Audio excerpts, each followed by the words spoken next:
ഹോസ്റ്റലിൽ കഴിയുന്ന സമയത്തെ വായ്ക്ക് രുചിയായിട്ട് എന്തെങ്കിലും കഴിക്കണമെങ്കിൽ ഡേ സ്കോളേഴ്സിന്റെ ലഞ്ച് ബോക്സിന് വേണ്ടി വെയിറ്റിംഗ് ആയിരിക്കും. അതിൽ ഒരു കുട്ടി കൊണ്ടുവരുന്ന ഒരു ഫുഡാണ് കേട്ടോ ഇത്. ഒരു മുളകിന്റെ റെസിപ്പിയാണ്.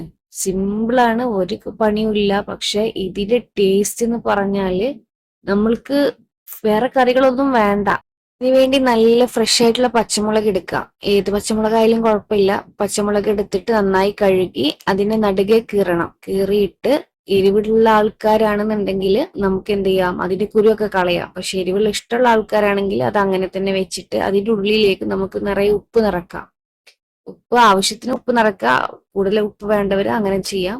എന്നിട്ട് അത് തിളച്ച എണ്ണയിലേക്ക് ഇട്ടിട്ട് നന്നായിട്ടൊന്ന് പൊരിച്ചെടുക്കണം. ഒരു ഭാഗം നന്നായിട്ട് പൊരിഞ്ഞ ശേഷം മറ്റേ ഭാഗം മറിച്ചിട്ട് തിരിച്ചും മറിച്ച് നന്നായിട്ടൊന്ന് വേവിക്കുക. ഈ വൈറ്റ് പാച്ച് വരുന്ന സമയത്താണ് കേട്ടോ തിരിച്ചിടേണ്ടത്.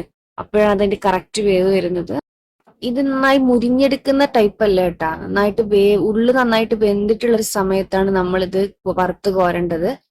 ഇതാണ് കേട്ടോ അതിന്റെ കറക്റ്റ് പരുവം. ഇതുപോലെ കണ്ടാൽ മനസ്സിലാവൂല എന്ന് കരുതിയിട്ടാണ് ഞാൻ ഫുഡിന്റെ കൂടെ വിളമ്പിയിട്ട് കാണിച്ചു തരുന്നത് കേട്ടാ. നന്നായിട്ടുള്ള കറിയൊക്കെ ഒഴിച്ച് നല്ലൊരു ചെറിയൊരു സൈഡ് ഡിഷ് ആയിട്ട് എന്തെങ്കിലും അച്ചാറോ ഒക്കെ ഉണ്ടെങ്കിൽ നല്ല ബെസ്റ്റ് കോമ്പിനേഷൻ ആണ്. ഇത് നന്നായി ചോറിന്റെ കൂടെ ഞവിടി കഴിക്കുമ്പോഴാണ് കേട്ടോ അതിന്റെ കറക്റ്റ് ടേസ്റ്റ് വരുന്നത്.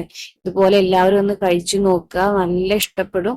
എരിവും പുളിയൊക്കെ ഇഷ്ടപ്പെടുന്നവർക്ക് തീർച്ചയായിട്ടും ഇഷ്ടപ്പെടുന്ന ഒരു ഡിഷാണ്. വീഡിയോ ഇഷ്ടപ്പെട്ടാൽ ഒന്ന് ലൈക്ക് ചെയ്ത് സബ്സ്ക്രൈബ് ചെയ്യണേ. അപ്പൊ അത്രേ ഉള്ളൂ, ബൈ.